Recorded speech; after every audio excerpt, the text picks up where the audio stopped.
First, I just have to say thank you for allowing me to be a part of this platform. I'm super excited to speak on my experience and the things that I'm doing in the beauty industry. Again, thank you so much for you and your team for giving me the opportunity to help others understand the basics of building an esthetician business. So, hello everyone, and thank you for taking the time out of your day to spend a little time learning about not just business, but esthetician business and the things that we should have in place to make sure that we have a successful business. So, a little bit about me. As Kristen said, I am the owner and founder of Bella Vita Day Spa located in Fayetteville, Georgia. We specialize in all things skin and beauty. We do body contouring, we do all esthetician services. And the biggest part of my business that I love so much is that we are within our community, and I do mentoring, which allows me to help build other beauty pros up, as well as mentor at HBCU colleges and helping other young women and men understand the beauty industry and the endless limits in the industry. So that's a little bit about me. I've been in the industry since about 2015. Started out as a lash technician. Never in a million years imagined that I would grow to where I am today or even want to do this. I was never a makeup type of girl. I always wanted to just be natural. And I moved to Atlanta. A friend of mine was taking a lash tech class and she needed a model. So that's pretty much what got me into the industry. I was her model. And once I put lash extensions on, I was like in love. I didn't have to put mascara on. I didn't have to do all that makeup stuff. It just made my eyes pop and I really liked it. And as I watched her and learned more about lash extensions, I realized that that's something that maybe I can dive into because I had a normal 9 to 5, which I was okay with my job, but I knew that's not what I wanted to do. So, what I ended up doing was I moved into learning how to do lash extensions. I got trained by one of the best lash artists here in Atlanta, Georgia, just practice and practice and practice. And upon doing a lot of people and like to say shooting my shot, that same instructor that taught me how to do lashes had an opening in her lash bar, and she was very popular and I was very intimidated and I was like, I don't know if I'm good enough, but I went and I spent a whole day lashing with her, and showing them what I could do, and I got the job. So that's kind of how I got started in the industry. And in watching her, she was able to show me not only how to lash and how to take care of my clients, but she was a beast in business. And the more that I got off from my 9 to 5 and then went to her shop to lash clients and work for her, I realized that I can make the same amount of money that I'm making on this 9 to 5 that I'm really stressed out about, that I'm really, not that into right here. Within a day, I can make almost what I make in a week.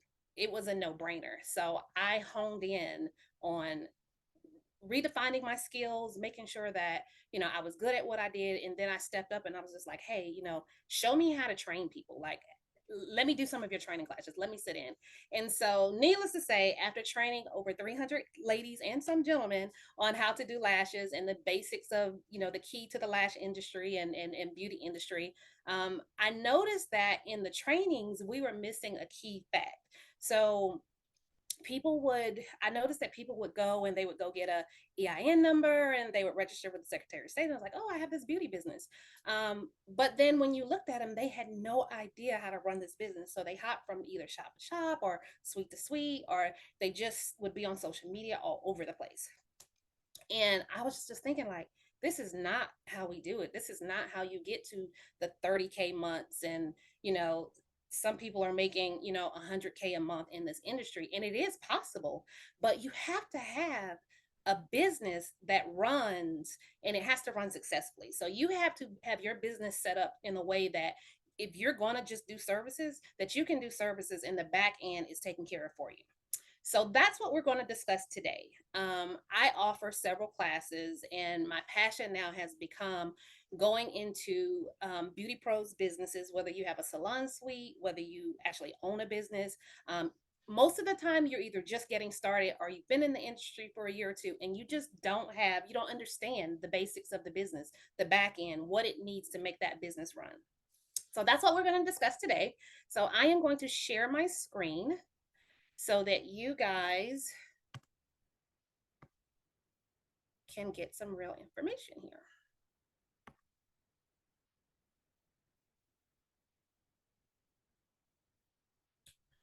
All right, so you guys should be seeing my screen now. And of course, this is the basics of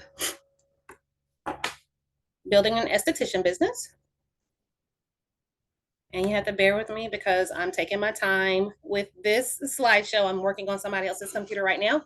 But in this webinar, we're basically going to dive into the crucial steps for setting up a successful esthetician business and cover everything from education to securing licenses and insurance to creating a killer business plan to nailing your brand. I'll also speak about the importance of client happiness and staying ahead in continuing education to keep you on top of your beauty game.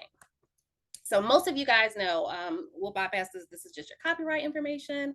I've already told you a little bit about me, how I began, where I am now, and just basically, I'm here to empower you guys. I'm here to, if you are stuck in your business, you don't understand why your clients are turning over, they're not being loyal clients. That's what I'm here to help you figure out. So at the end of this webinar, our hopes are that you have the insight and the key factors to consider starting your aesthetics business. So what does that mean? The first thing is, are you even ready? So you've gone to school. Some of you may already be licensed estheticians. Some of you may currently be a student. But the bottom line is you have to secure your license, go through state board. And then what? So once you've got that license, once accomplished the goal of getting through school, getting your license, what do you do now? Do you just jump out and start, being an esthetician, start doing services? Have you thought of a plan in your schooling? Did you actually sit down and think of, do I want to be in a salon suite? Do I want to own my own business? Do I want to work for someone else to start? What are the goals? And then even more so, what is going to be your niche? For me as an esthetician, I do killer facials, and lately I've been honing in on men's facials because, as you may know, in the industry, men don't take self care seriously. So over the course of the last couple of years, we have been servicing more men, and they have been able to understand the importance of self care and taking care of their skin and taking care of their body. But also for me, I've gone into this mentorship role. So I have my loyal clients that I service and do everything, but I'm also a body contouring specialist. So that's kind of where my niche is right now. So it's between the mentoring and the body contouring. But with all of that, you have to have a business plan. And understanding the business plan, understanding what you want out of your business, like how much do you want to make? Yes, somebody can tell you they make 30K a month, but how did they get there? What was the plan that they put in place to make sure that at the end of the month they met that goal? And then the other thing that we're going to touch on is education, client experience, and execution. A lot of people don't understand why their clients are not coming back. I ran a special, and my service is normally $100, but I made a special for $45, and I had all these people come in, but I haven't seen them back. Why is that? So those are the things that we're going to discuss today on this webinar.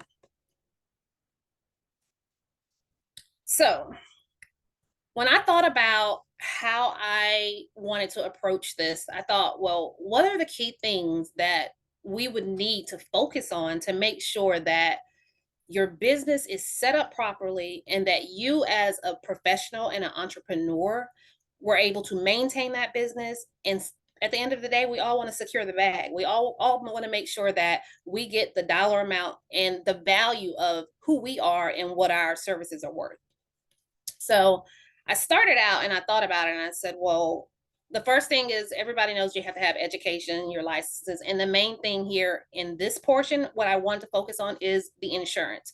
So the education and the license piece is easy. You go to school, you finish the course, and then you go to state boards and you get your license. Now, I'm not saying that the state board test is easy, but once you master that, that part is behind you.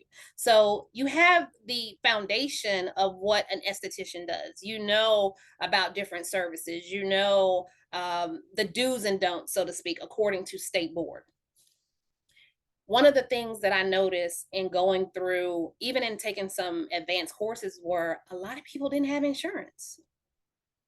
Do you know that it is so important, even as a student, to have beauty insurance? Some schools, I realized, and I found out that some schools would require you to get it, but then there were some classes and schools that did not. So luckily, we have Elite Beauty Society here. And as you see, as we go through the webinar, their website is listed, and I'm sure they'll provide that at the end as well. But you guys, you have to get insurance. So if you're a student, please, please, please log in after this webinar and pick up some insurance. It's very reasonable and you're going to need it, because even though you're in a school and you're working under your instructors, as you do your clinicals, things can happen. Things can happen to your classmates, things can happen to you.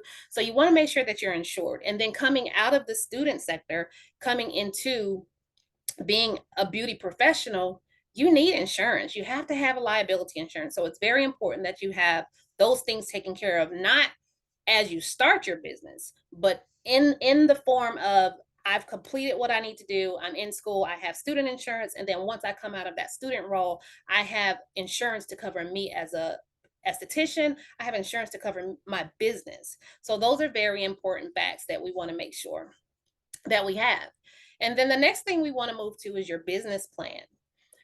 Again, we talked about that, and we're going to dive more into this on the next couple of slides, but we're going to go through each one of these steps to make sure you understand what the process is to get you back to the client experience and a continuing education.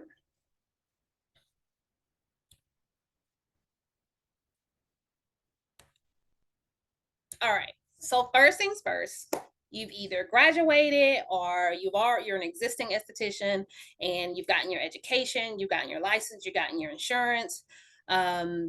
What's next? What do you do next? So in my experience, I kind of did things backwards, which is why I am here teaching other people today what I would say would be the right way to do it. I didn't have license. I didn't have insurance starting out. Again, I was a lash tech. Nobody told me that I had to have insurance. Nobody told me, that you need to take these certain classes. I just paid for a class, went to the instructor. She showed me how to do lashes. And then I thought that was it. I started my own business. Prior to me being Bella Vita Day Spa, my business name was Eyelash Ebony. And I carried that name from 2015 to 2017, which is when I had the whole eye opener that I need more. I want more out of my business. So I had to rebrand myself. I had to change my name. There was a lot that came with where I wanted to go in this business and to making sure that my actual business met my goals. So just speaking more on insurance, I just wanted to kind of point out that, there's different types of insurances. I know that we're taking these advanced courses. One in particular, a lot of people now are doing the ombre shading, the microblading. That's very popular right now. Guys, there is a separate insurance for that. So if you already have insurance and you're doing these services, let's say you've already gone to get your PMU license, permanent makeup artist license. If you have those licenses and you are doing microblading and ombre shading and you do not have the insurance, the correct insurance for it, if something happens, you will be held liable. So it's very important that if you already currently have insurance and it's not with Elite Beauty Society, look at your policy. Make sure that the advanced services that you're doing, any special license that you have to have, make sure that the insurance that you have covers this. If not, you should always be able to get add on to your insurance policy. With most insurance companies, they will let you add on like the permanent makeup, because it's not the same as just your regular esthetician's license. There's more liability that comes with that. Excuse me. And there's different policies that have to be written up to meet the services that you're doing. All right. So the next thing on the list was, let's talk about your business plan. As you can see here, there's about 10 different steps in creating a successful business plan. Step one is your business overview. You need to have a mission. You need to have a vision, and you need to have goals. Why is this important?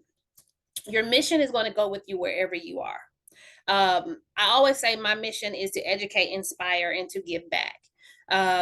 And I show that through my business. I have that on my website. I have that on any advertising material that I have so that people understand what my business is about. That mission is what people look at you and see, this is what she's about. This is what their business does. This is who they are. And then you, as the business owner, must have a vision. So don't go into this with your eyes closed. Don't get your license and jump right into trying to do services and not really have a vision or any goals. Because if you do, 9 times out of 10, you're going to do one or two things. You're going to fail, unfortunately, or you're going to burn yourself out before you see your true capabilities. So, the second thing that you want to include in your business plan is your business description. Now, some of this is going to overlap with some of it, and now you'll hear me say something that refers back to another section. But with your business description, what is your business name? Where is your location? What is the structure of your business? You know, are you an LLC? Are you going to be a corporation? All of these things matter in the long run. As far as the name, I always tell people when you think of your business name, sometimes we look at setting up our business as what we like, the things that we like. For me, I love purple. As you can see, I have purple in just about everything I do. But there are some people like you may like black or you might like dark gray and you want to make these your colors, but is that appeasing to the client that you're trying to bring in? Is your website just a dark website? So when I look at your structure and everything on your website, I'm just like, I'm not really interested in this. When you talk about business name, you want to talk about a name that 10 years down the road, can you still call yourself that particular business? So, for example, initially I was Eyelash Ebony. I didn't look outside of the box. I didn't think about expanding my business, having employees, franchising my business. That wasn't the first thing that I thought about. The first thing I thought about was I do lashes. My name is Ebony. Eyelash Ebony. Nobody has that. So I ran with it for those, 2.5 years until I realized I want more out of my business and I can't use that same name. So then I thought of a name that meant something, but also was related to what I do. And it was appeasing to the eye. It was appeasing to all nationalities. It was appeasing to, everywhere I went, I can say Bella Vita Day Spa and it rang attention to everybody. So those are the things that you want to think about. Location is very important. You don't want to go set up shop where there's 5 other estheticians that are doing really, really good, like literally within a 5-mile radius for you. You can do so, but what's the likelihood that those people that are already successful, that have established their business, it's going to be hard for you to get clients in that location. So one of the mistakes that I made initially was I moved out from working under somebody to getting a salon suite, which was great. It was a great idea. But what I realized being in the salon suite was nobody knew where I was. I was in this building. It was a very nice building, very, professional. They had it set up really nice. My room was the cutest room you could have, but I had the hardest time bringing in clients because nobody knew I was sitting in that space. Now, it's not to say that a salon suite is bad because now you have people that are building salon suites to where they're in a location that everybody knows this is a salon suite, and then you can network within that building with the other beauty pros. So in my instance, that wasn't the case. I was kind of locked away in the building and I had my established clients. And the only way that people knew about me is if I literally got out and did foot traffic, or my current clients did referrals for me. And then, of course, we talked about the structure of your business. So moving on to market analysis. So this kind of goes back to what we were talking about, where location, your competition, your growth opportunities. If you move into a location where, even if it's a storefront and you have 3 or 4 other estheticians that are doing pretty well, that's competition for you. And no matter how good your services are, you still have to plan for that competition. You have to plan for the opportunities. Am I able to grow in this location? Is there a need for my services in this location? Which goes back to finding your niche. If you understand that there's 5 estheticians over here, but what I specialize in is men's grooming and none of them are doing that, then Yeah, maybe you can get into that location and you can do amazing because nobody's doing that particular service. So that'll be your niche and that'll help you grow in that area. But you also have to make sure that there's clients that need you in that area. So those are some of the things that you want to put in the market analysis section of your business plan. The next thing you want to talk about is services offered. What are your service? How much are they going to cost? Are they competitive? Do you have the same services as the lady next door? And if so, what makes you different than her? These are things that goes into your description. So when you go to your websites, when you're doing your promotional flyers, when you're making your social media posts, what makes you stand out? These are things that you need to think about ahead of time so that when it's time to display and to speak to that, you're so keyed in on how you are different and your description sets you aside that you know that you can find the opportunity for growth. You can build a clientele because you know exactly ahead of time what your plan is. And then let's talk prices. Um, One of the biggest thing I think right now in the industry is because the industry is, let's face it, it's slow in the beauty industry right now. I've seen some up and downs over the last 2 to 3 years, but the economy is crazy. Nobody's spending like they used to, and some people don't feel like beauty is a necessity anymore. And that's totally fine. But what we're here to do is make them understand that beauty may not be a necessity, but self care is. So if you market yourself to show your clientele and show your followers that you're providing self care, that is a necessity. And if anything we learned from COVID, when it hit us, we understood the importance of self care. It helps you mentally, it helps you emotionally, and it helps you physically. So in thinking of those things, what are your prices? Are you competitive? Or are you offering services that are so high that the community that you're in can't afford those services? These are things that you have to look at in creating your business plan because you don't want to set yourself up to fail. And moving on, the fifth thing that you want to look at is your marketing strategy. You gotta let people know who you are. You gotta let them know what you do, and you have to say it aloud. One of the things that my best friend always teased me about was I always played the background. So I would help people in the background and not want credit for it. I would show up for events and stand in the background after I did a lot of work that people didn't even realize that was me doing it. I never wanted to be in the forefront. The last 2 years of my life in the season that I'm in with my beauty industry, I have had to show up for myself. I have had to show up for my business. And in showing up, I've had to brand myself in ways that I never imagined I would be doing. I'm on social media now, which I never thought I was going to have to do. But one of my key things is I'm still that old fashioned girl that does foot traffic. So I have flyers created. I go door to door. I live in a lovely subdivision. We have I don't know, over 200 houses eventually out here. They're still building. I put door tags on the doors, letting them know who I am. I'm in their community. These are the things that I offer. Marketing is essential to the existing of your business. Now, one of the things that I've encountered in some of my coachings is, well, I just don't have the funds to market. I don't have the money to create these fancy videos on Instagram and Facebook and do all these nice reels. I don't have the money to put in it because I'm not making money. Understandable, but then that's when you get creative. You have to pivot. You have to figure out, okay, well, I can make some flyers, I can create this myself, maybe network with somebody, which brings me into the other part of the marketing strategy. You got to network. If you're sitting in your salon just doing your current clients and trying to do this all by yourself, it's not possible. There are some successful people that have been around for years that may not be out and about and they have their same client base, their same clientele, and they're happy with that. And it's okay. Nothing to knock them for that. But in order to be successful in this time, in order to be successful when we're literally in the middle of a beauty drought, nobody wants to spend the money, they don't feel like it's a necessity. You have to network. You have to network with people that are doing the same thing that you're doing and have the same mindset that you have. And what that means is, hey, salon next door, I know that you're a beauty salon and you're doing hair and that's what you're focused on. And I'm an esthetician, but why don't we get together and offer a self-care day for your clients? It's okay. Make them feel like you're doing it for them. And then if they're on the same wavelength as you, then you'll understand that you guys are helping each other.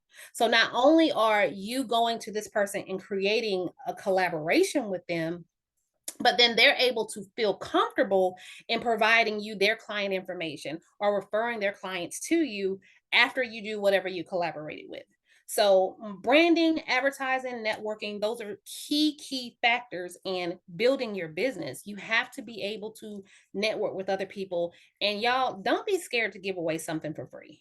Even in this day and time, if you're not giving something away for free, it's probably a problem.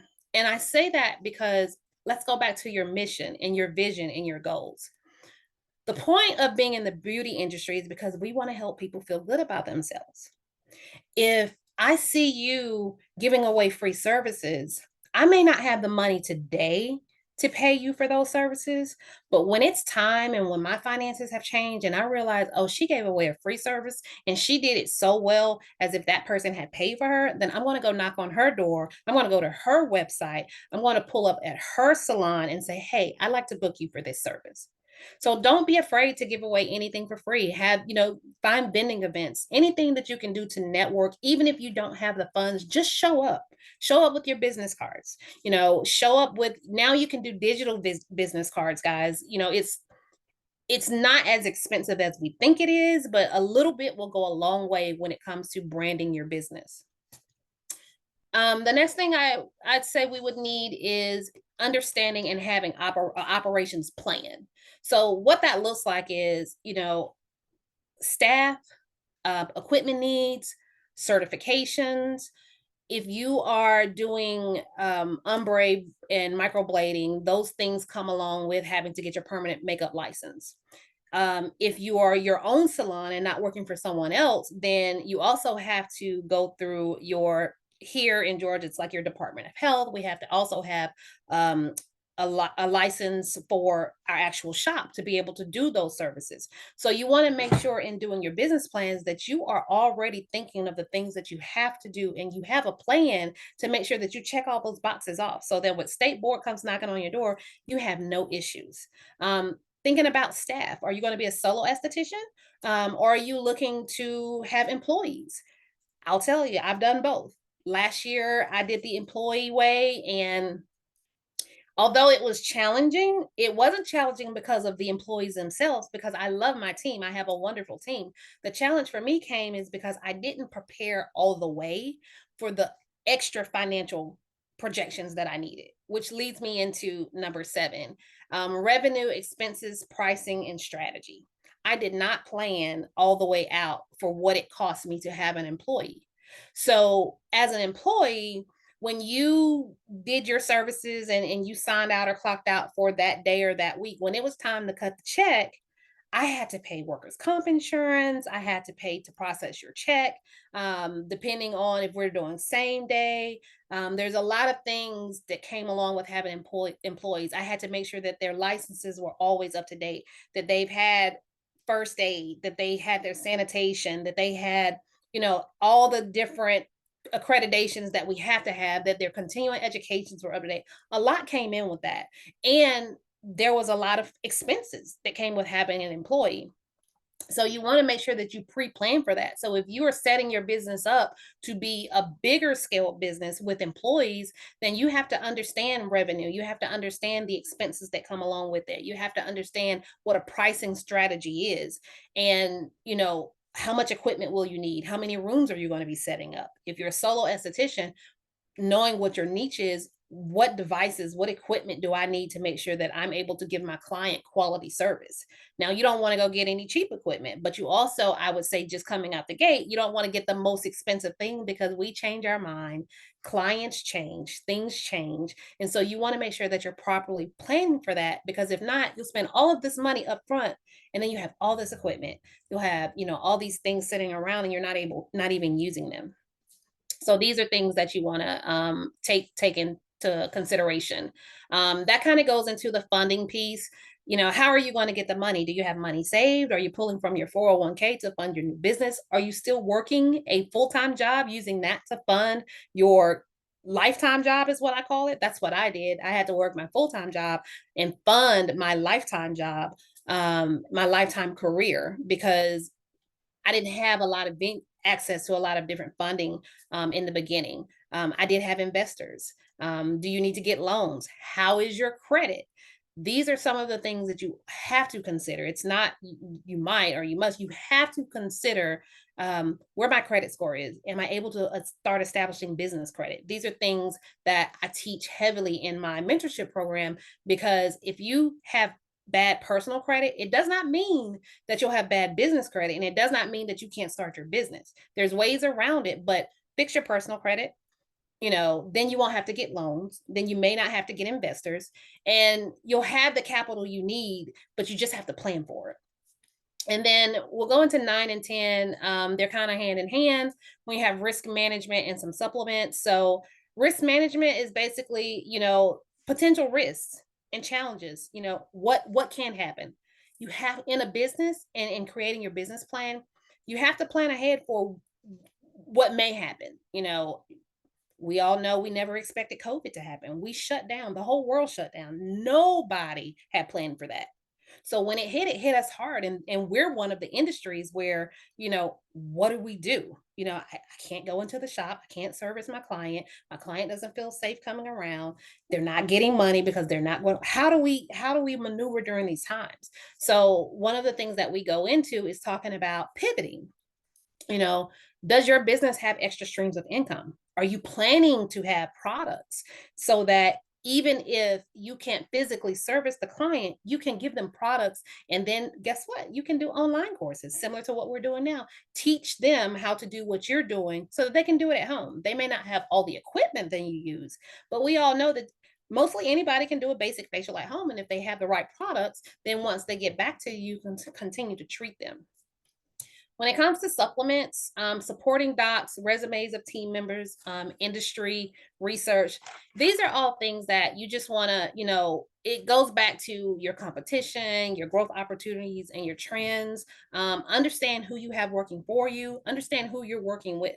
If you're creating your own business and you're going to have employees, you want to have good resumes, know who these people are. Supporting documents could be anything from, if you're doing a specialized service, being able to talk to the client and provide them paperwork of what this service is, what the befores, what the contraindications are, what the risks are, and being able to also provide this information to your staff, your counterparts. So these are things that are all inclusive of what you need in a business plan and are going to help you have a successful esthetician business. So one of the things that I get all the time is, should I do a salon suite or should I do a storefront? So here on this slide, I just gave a couple of pros and cons, and even in just what we discussed on the previous slide, I talked about, the pros and cons of both. So for me, I started out working for someone, which I will always say that's the best thing to do when you're fresh out of school, because one, it gives you the experience, and it kind of helps you get acclimated to the business, so to speak. Then I decided, let me go into a salon suite. Of course, I told you the salon suite was amazing. It was perfect. I was there by myself. At the time, I was more of an introvert. I just wanted to do my clients, and that was it. I was very independent. I personalized my suite. It didn't cost me much. I didn't have all the overhead that you would have in a bigger building, but I was isolated. Nobody saw me. I wasn't on a storefront. I couldn't just walk out the door and promote myself. And it was put on me. I had the burden of growing my business without any help. And then there's the financial risk, because you have to, whether you're paying that suite by the week or by the month, you've got to have that money there when it's due, or else guess what? You're out. And so then after some growth and after some research and after, figuring out what I really wanted, I moved into a storefront. I had a 9-room space. I hired employees. We grew. We were in a nice shopping plaza where there was a lot of traffic. I made sure that, before I got leased the building that I was in, I made sure that I drove to that place a couple of times throughout the day, just kind of see what the traffic was in the plaza.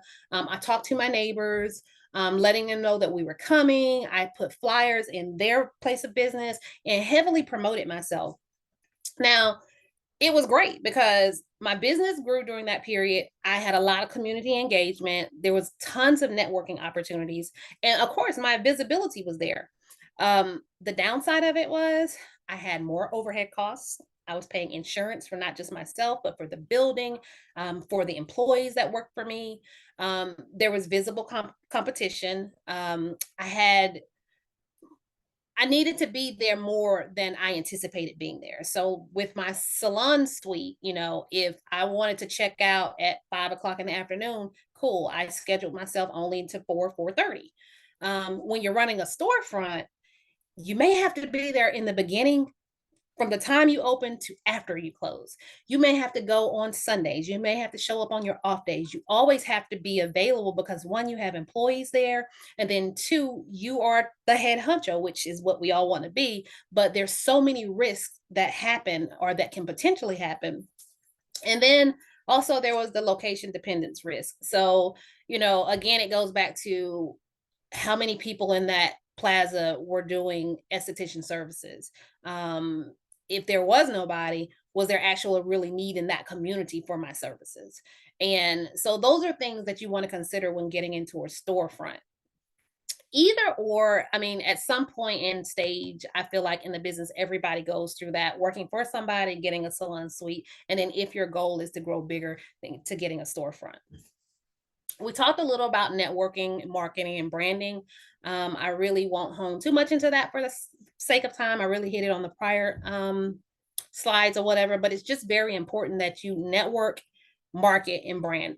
Listen, get on these Facebook social groups for estheticians. One of the groups that I joined was the Spa Boss Tribe. It's very, I think the biggest thing that I got out of joining that group was the capability to network. And I mean, I have traveled, I'm going out to Texas this month to meet with some people that are actually honoring me just by me joining the group and them seeing who I am and what I was about and what I'm doing in the community. So I think the main thing here is to network.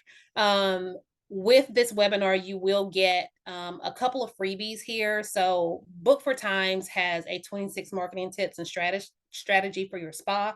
I've got the link here, but we also will be dropping that so that you guys can go through. That's a free download. It's very, very helpful. And I think it's something very good when you're looking at, just kind of marketing tips and how to go with marketing. And so lastly, I want to hone in on the client experience. It's going to be funny how I worded this, but when I think about my clients, I think about if I'm going out on a date. So the first part of going out on a date is you have to court your client. That's a little old school, but this is where we do our free consultations. Give them a little light education to understand their needs and what you offer, and how you can meet their needs. And then you book that appointment. So once the appointment is booked, then you're going to date them. So you got to make that first appointment an experience. Go all out. Make them feel like they're the only person in your salon, they're the only person in your spa, and make them feel safe and comfortable. Before you know it, they're going to be telling you all their inner secrets, which is a good thing and a bad thing. But overall, you want to make them know that you're the expert. And at the end of that service, you have shown them such of an experience that they're ready to schedule and book that next appointment. And you got to make sure you do it before they leave. And then after they leave, you want to praise them and bait them. So with any date, after you go on the date, then you call and you thank them for taking you out on a date. You let them know how you felt during that date. You may want to try it again. You've already booked that next service. So you get real personable with them.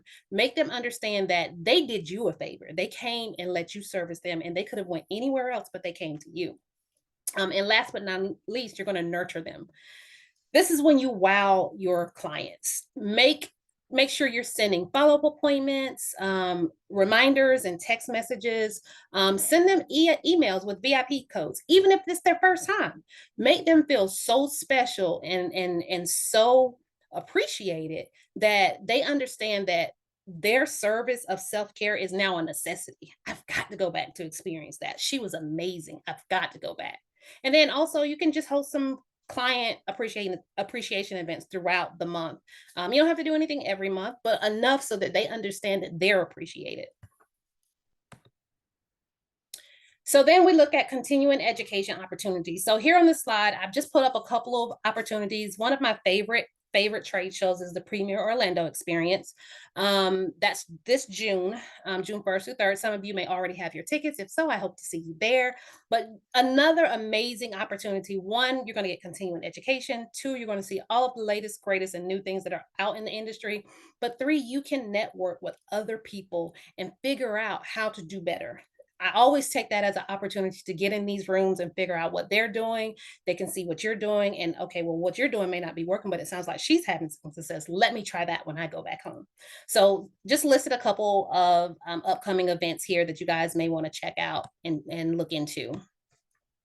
And then finally, I am, as I stated, I'm a mentor and a coach. I have a Mogul Momentum 2024 90-day business blueprint plan.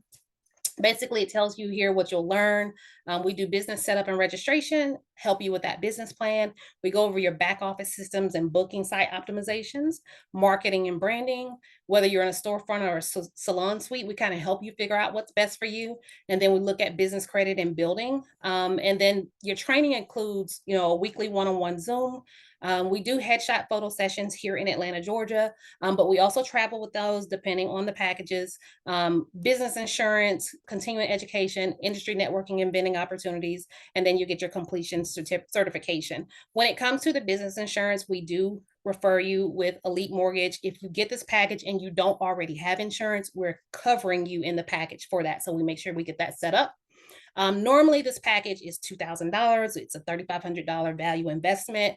Today, if you sign on, today it's $1,800. And then we also, if you log in and want to get the package today, meaning you do it after this webinar today, you'll get an extra $300 off of the package.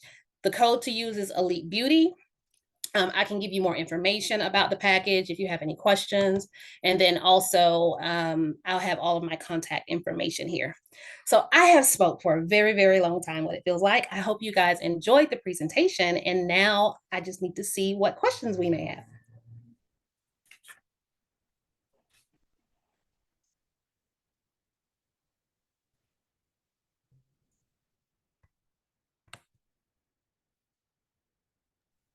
And then for everybody interested in that, I did drop the link that you can click through to read more information on the 90-day course in the chat.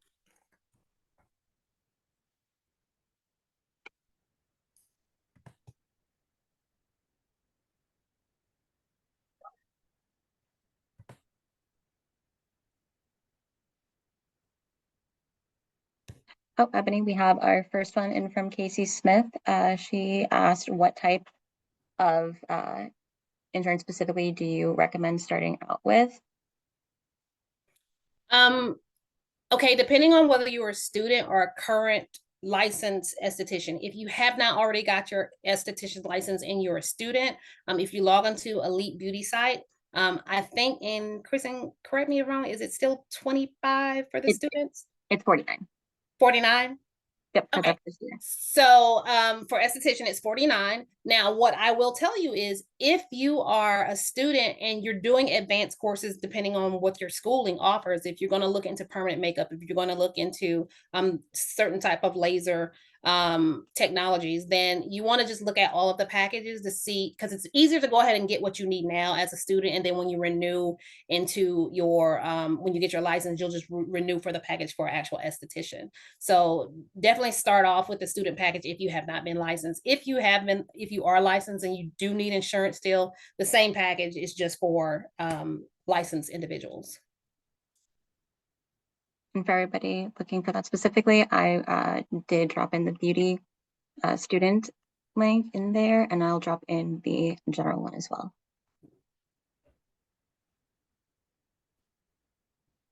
Oh, and then our next question is, what health insurance are you able to offer your employees and for yourself? Okay, so with health insurance, I've kind of got two. So you have the supplemental. I go with Aflac. So that gives them like if they go into the hospital, if they have certain procedures, it's kind of like a short-term disability for your regular corporate jobs, but they have that for us. Also depending on who you're doing your payroll with. So I use Paychecks, and then they got me with the Hartford. So we have insurance offered through the Hartford as well. Perfect. And then Shanae said, how do you go about looking for small business grants and loans? What worked for me was getting into rooms, networking.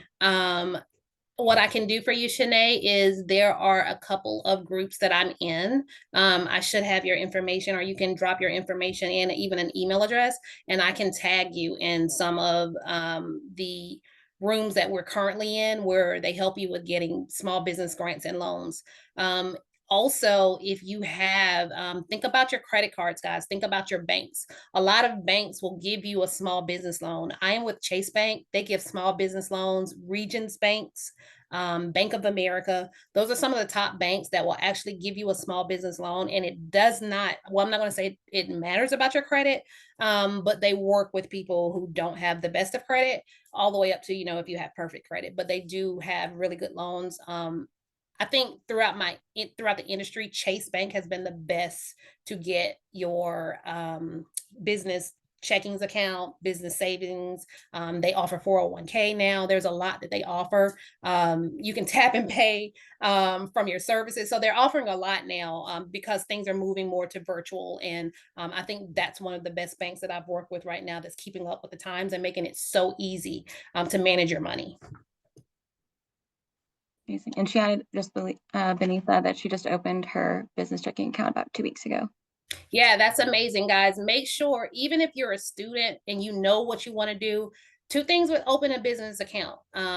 Make sure that when you get your EIN, the business name that you're using is what you want, that's going to carry with you. And then when you go to open up these business accounts, even if you're working a 9 to 5, here's a little hack. If you're working a 9 to 5, get a direct deposit into your business account, even if it's like a $25 deposit. What it's doing is establishing credit history with you. So when you're ready to go to them to ask for real funding, then they'll see that you've had that history with them, even if you don't have a salon suite or you don't have the business. You have the established credit. So I always recommend, and that's part of my credit coaching in my mentorship program. Those are some of the things you set up from day one. Fantastic. Yes. And then we had a couple other members drop their emails in here as well, and we will reach out to you with all of that information after the webinar.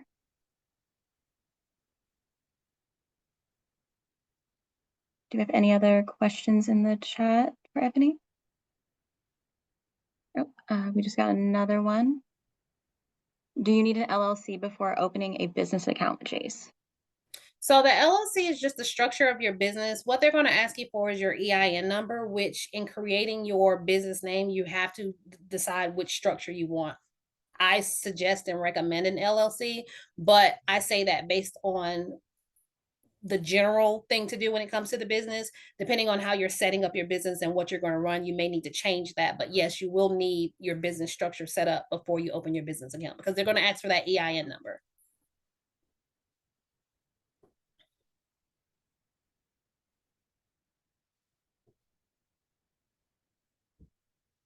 So thank you.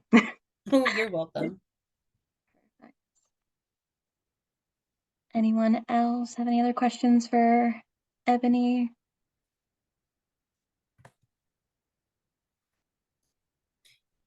And guys, if you haven't, I put this back up so you can take my information down.